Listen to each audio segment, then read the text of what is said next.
Foundation के second part में आज हम देखेंगे load bearing capacity of pile कैसे पॉइंट आउट किया जाता है। उसके लिए हमारे पास जो फॉर्मूला है, डायनेमिक फार्मूलाज है, जिनमें भी 3 टाइप्स होते हैं, engineering news formula, Hiley's formula and static formula. तो सबसे पहले इंजीनियरिंग न्यूज़ फार्मूला को देखेंगे क्या होता है ये। इसका कोई भी न्यूमेरिकल नहीं है, जस्ट जो है वो फॉर्मूले को हमको ध्यान में रखना है। जो इंजीनियरिंग न्यूज़ फार्मूला होता है वो होता है QA is equals to WH upon FS plus C। ठीक है, यहाँ पर QA क्या होता है? अलाउेबल लोड होता है ये, जो कि पाइल के ऊपर लाया जा सकता है। W जो होता है वो वेट ऑफ हैमर, H जो होता है वो height of fall, F is factor of safety which will be equal to 6 and S जो होता है वो फाइनल सेटलमेंट या फिर पेनिट्रेशन पर ब्लो होता है, और C जो होता है वो एम्पिरिकल कांस्टेंट होता है। तो ये हमारा होता है इंजीनियरिंग न्यूज़ फार्मूला।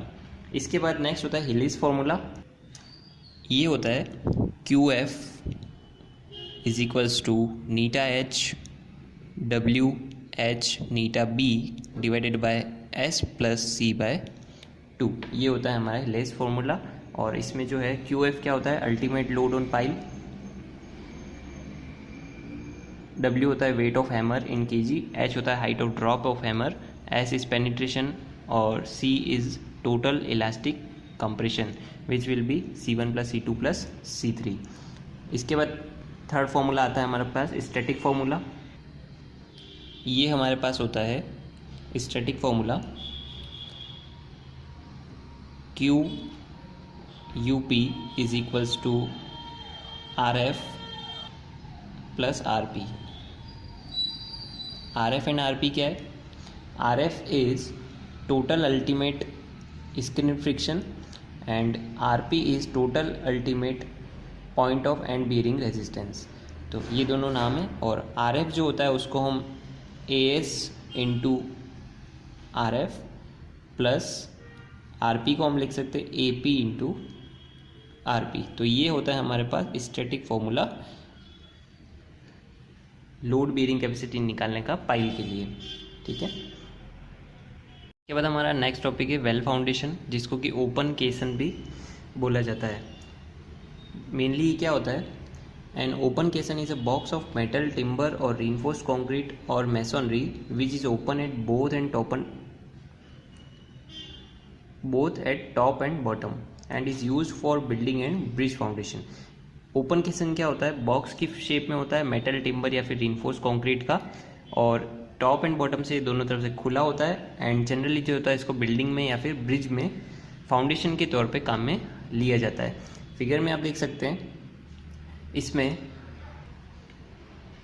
जो केसन का जो कुछ मैक्सिमम पार्ट होता है उसको ग्राउंड के अंदर पेनिट्रेट करा दिया जाता है, और कुछ हिस्सा जो होता है उसके ऊपर रहता है, जिसके ऊपर की जो है वो हमारा स्ट्रक्चर सपोर्ट करता है। तो जनरली जो है होता है इनके कुछ शेप्स होते हैं। तो शेप्स के ये circular, rectangular, twin circular, dumbbell, double D, twin hexagonal and twin octagonal shape के हो सकते हैं। ये प्लान से देखने पर ऐसा दिखता है कि टॉप से अगर देखेंगे तो जो है केसन किस टाइप से दिखेगा। और इसका नाम जो होता है वेल फाउंडेशन भी होता है, क्योंकि ये एक तरीके से कुएं की फॉर्म में होता है। कुआं जिस टाइप से जो है जैसे सर्कुलर होता है मेनली, तो उसी फॉर्म में दिखने में भी कुछ उसी टाइप का ये लगता है। इसके बाद नेक्स्ट आता है forces acting on a well foundation. Well foundation पे उसके सेल्फ वेट और बॉयंसी के अलावा भी कुछ फोर्स लगते हैं। अब सबसे पहले देखते हैं कि बॉयंसी क्या होता है। तो मेनली जो वेल फाउंडेशन होता है वो ऐसी जगहों पर बनाया जा सकता है जहाँ पर कि ब्रिज हमें बनाने होते हैं, नदियों में या समुद्र के अंदर।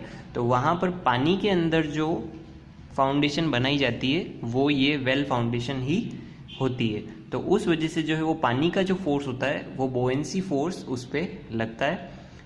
तो इन फोर्सेस के अलावा जो फोर्सेस होते हैं, सबसे पहला होता है braking effort of moving vehicles के कारण जो फोर्स आता है वो।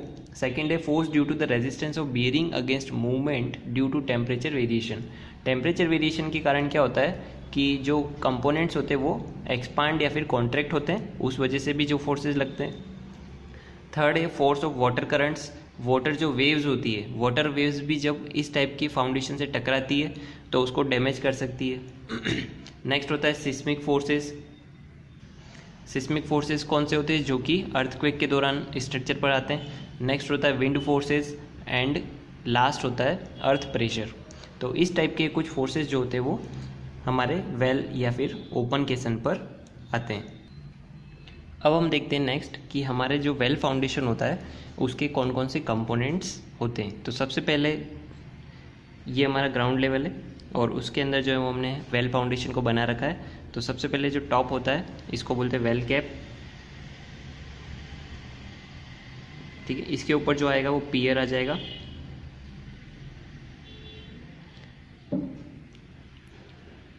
और ये जो होता है इसे बोलते हैं ड्रेज हॉल, जिसके अंदर की जो है वो सैंड की फिलिंग की जाती है। और ये जो होता है इसको ऊपर बोलते हैं टॉप प्लग,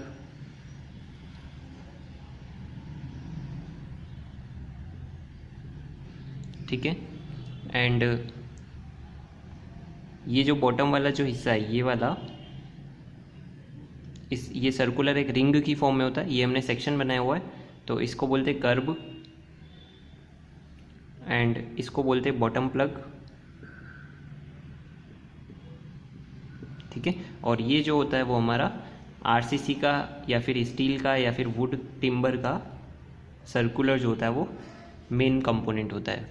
तो इस तरीके से ये कुछ कंपोनेंट्स होते हैं। तो सबसे पहले हम देखते हैं स्टेनिंग को। स्टेनिंग जो होती है ये मेन जो कंपोनेंट होता है सर्कुलर शेप का, इसे स्टेनिंग बोला जाता है। स्टेनिंग क्या होता है? इट इज़ द वॉल और shell of the well made of RCC and which transfer the load to the curb. It act as a enclosure for excavating the soil for the penetration of well. ये जो होता है, ये जो staining होता है वो जो लोड ट्रांसफ़र करने का काम करता है किसके ऊपर? कर्व के ऊपर, क्योंकि बॉटम जो रिंग होती है वो कर्व की फॉर्म में होती है। तो स्टेनिंग का काम क्या होता है? ऊपर से आने वाले लोड को यहाँ से और कर्व के ऊपर ट्रांसफ़र करना होता है। इसके बाद नेक्स्ट पॉइंट आता है हमारे कर्व। ये जो कर्व होता है वो आरसीसी की एक रिंग बीम की फॉर्म में होता है, जिसके की स्टिल कटिंग एज होती है। ये यहाँ पे जो होती है उसकी कटिंग एज होती है, जिससे कि जब इसको पेनिट्रेट किया जाए वेल को अंदर तो इजीली जो है वो ये पेनिट्रेट हो जाए। और जो कर्व का फंक्शन होता है ये वेल की जो स्टिनिंग होती है, स्टिनिंग को सपोर्ट करने का काम करता है।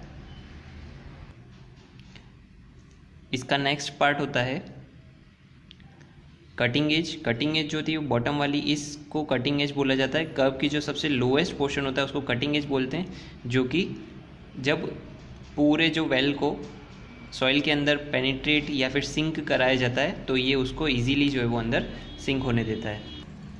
इसके बाद नेक्स्ट आता है बॉटम प्लग। बॉटम प्लग क्या होता है? After completion of well sinking the bottom of the well is plugged with concrete. The bottom plug which is confined by the well curve act as a raft against soil pressure below.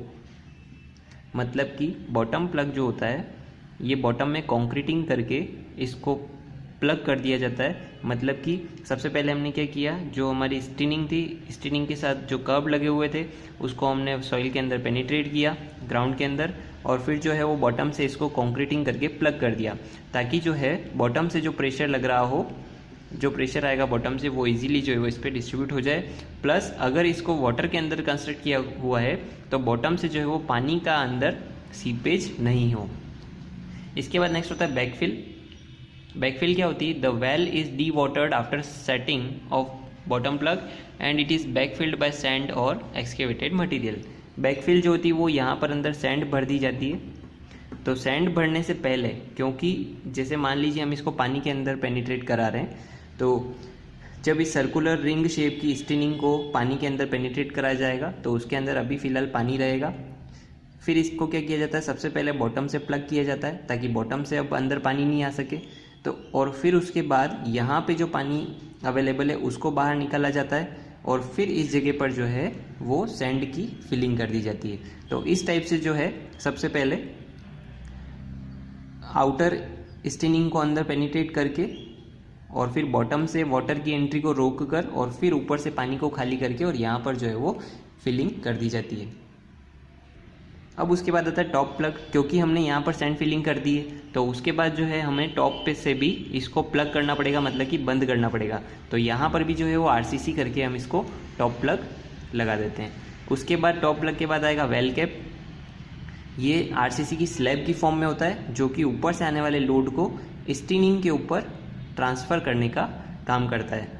तो इस तरीके से जो है हमारा bottom से लेके top तक प्रॉपर स्टेप बाय स्टेप जो है वो वेल डिज़ाइन हो जाता है। इस टाइप की वेल फाउंडेशन को जनरली ऐसी जगहों पर ही बनाया जाता है जहाँ पर कि पानी का फ्लो होता है, और वहाँ पर अगर हमें रास्ते में ब्रिज या फिर कुछ पियर खड़े करने तो उसके लिए हमें इस टाइप की टेक्निक को यूज़ में लिया जाना चाहिए। वहाँ पर सबसे पहले क्या किया जाता है कि स्टीनिंग को अंदर पानी के अंदर खड़ा करके और फिर उसके अंदर का जो पानी होता है उसको निकाल दिया जाता है और उसके अंदर जो है फिलिंग करके, और इस टाइप से जो है वो पानी के अंदर भी अंडर वाटर कंस्ट्रक्शन हम कर सकते हैं।